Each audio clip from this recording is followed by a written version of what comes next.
para hablar más de este tema al que todos debemos ponerle atención. Saludo con mucho gusto al doctor José Arturo Martínez Orozco. Él es infectólogo del Hospital San Ángel. Él además es especialista en VIH y enfermedades de transmisión sexual. Muchísimas gracias por acompañarnos esta noche. Tú que estás además viviendo estos casos pues de manera muy cercana. Muy cercana. ¿Cómo tenemos que tomar esta emergencia de la OMS aquí en México? Así es, bueno, Selene, muchísimas gracias nuevamente por la invitación, gracias a tu auditorio. Y bueno, el objetivo aquí es explicar qué es esto de la alerta internacional de salud pública, que todos estemos tranquilos, calmados, no es lo mismo que el COVID, la misma letalidad y la agresividad. Es explicar por qué es esta alerta sanitaria y qué es lo que tenemos que tener hoy en día en cuenta a partir de esta alerta, y más en México, que como ya explicaste, hay varios casos y varios estados ya con afecciones. Lo importante de esta alerta sanitaria es por lo siguiente, porque en pocas semanas ha habido un incremento sustancial de casos a nivel mundial, porque hay poblaciones vulnerables, que esta enfermedad, que es muy localizada en piel y mucosas, puede ser más sistémica, y pues ya se identificaron estas poblaciones vulnerables que se están afectando: los niños, los pacientes con el sistema inmune bajo, pacientes que viven con VIH, trasplante, cáncer, etcétera, y que pueden hasta fallecer. O sea, ya se han reportado 5 fallecimientos a nivel mundial y más de 16,000 casos en lo que va de este inicio de este brote de la viruela del mono. También es muy importante esta alerta sanitaria para que todo el mundo se ponga las pilas, los gobiernos, los equipos de salud pública, para dar las recomendaciones necesarias en el país para evitar la transmisión y que rápidamente se instauren programas de tratamiento y de vacunación.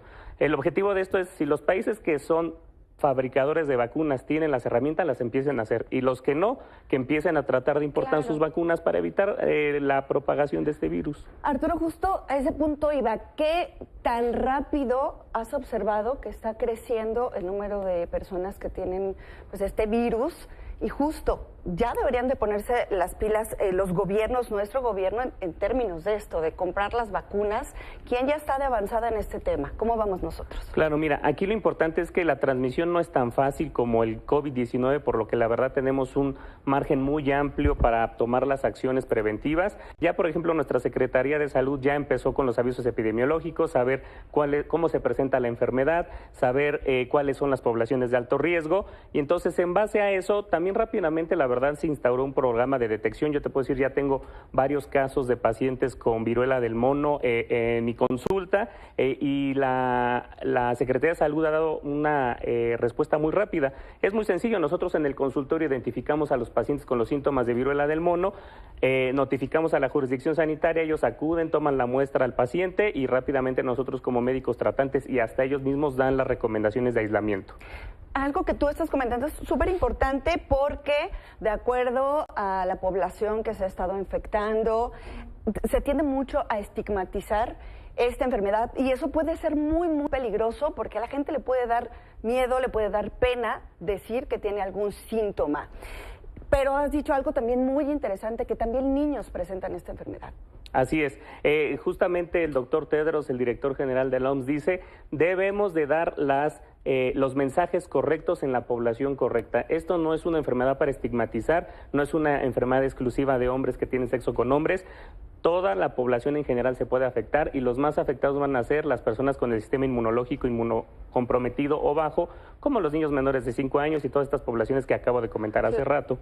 Lo importante aquí es que sí, o sea, lo que se está viendo mucho es que los más afectados hoy en día son los hombres que tienen sexo con hombres, que han tenido múltiples parejas en los últimos 14 días o han tenido contacto con alguien confirmado, y se da mucho en la actividad sexual. O sea, sí, las relaciones sexuales tienen que ver importantemente en este brote de viruela del mono, pero no es exclusivo. No es exclusivo, no es solamente el sexo, es el contacto estrecho de persona a persona. El contacto estrecho, pero el roce de la piel, el roce de los genitales, el contacto aparentemente con la saliva. Entonces hay que tener todo esto en cuenta, porque pues obviamente si alguien tiene lesiones de viruela del mono en las manos o en la cara y las tocas, pues bueno, obviamente va a haber riesgo de infectarte. ¿Dónde hay vacunas? ¿Quién está vacunando ahorita?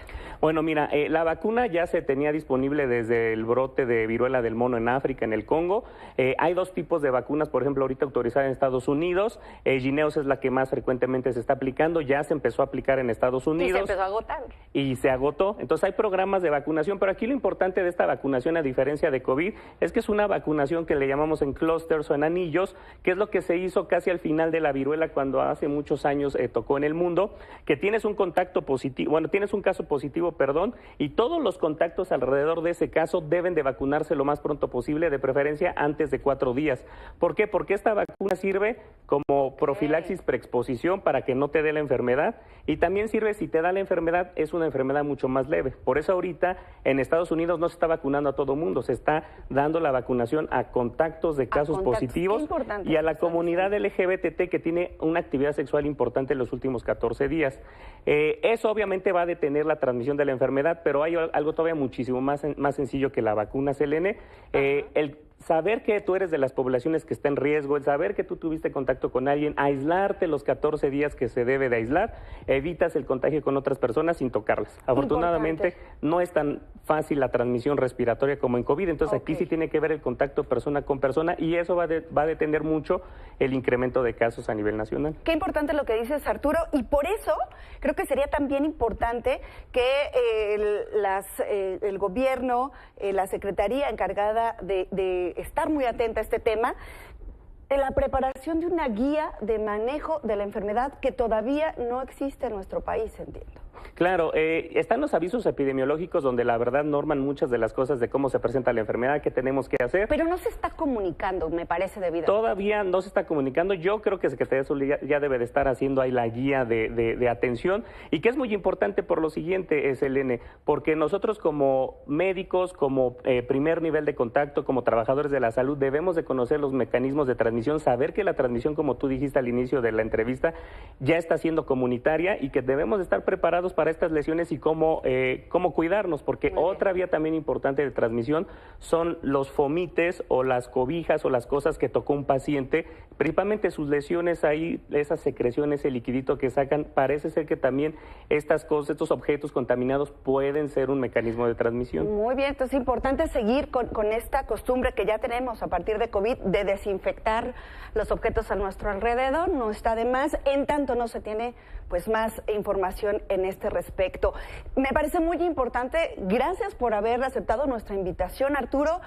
Importante que la gente sepa que es una voz completamente calificada porque él atiende 11, estábamos platicando, 11 de los más de 30 que hay tan solo aquí en la Ciudad de México están en tus manos, están en tu atención. Entonces, tu experiencia y la que nos compartes aquí será muy importante. Así es, y solamente comentar a tu auditorio, no tener miedo a esta nueva enfermedad. No entrar en pánico. No entrar en pánico, acudir inmediatamente con su médico tratante, su médico de primer contacto. Si eres una de las personas que tiene estos factores de riesgo o múltiples parejas sexuales en los últimos 14 días o un contacto positivo, o cercanía a un contacto confirmado, inmediatamente acude a tu médico de cabecera y él ya sabrá las vías para referirte y aislarte y darte tu tratamiento. José Arturo Martínez, te agradezco muchísimo que estés en esta mesa. Esperamos tenerte muy pronto aquí de regreso. Muchas gracias, Elena. Gracias.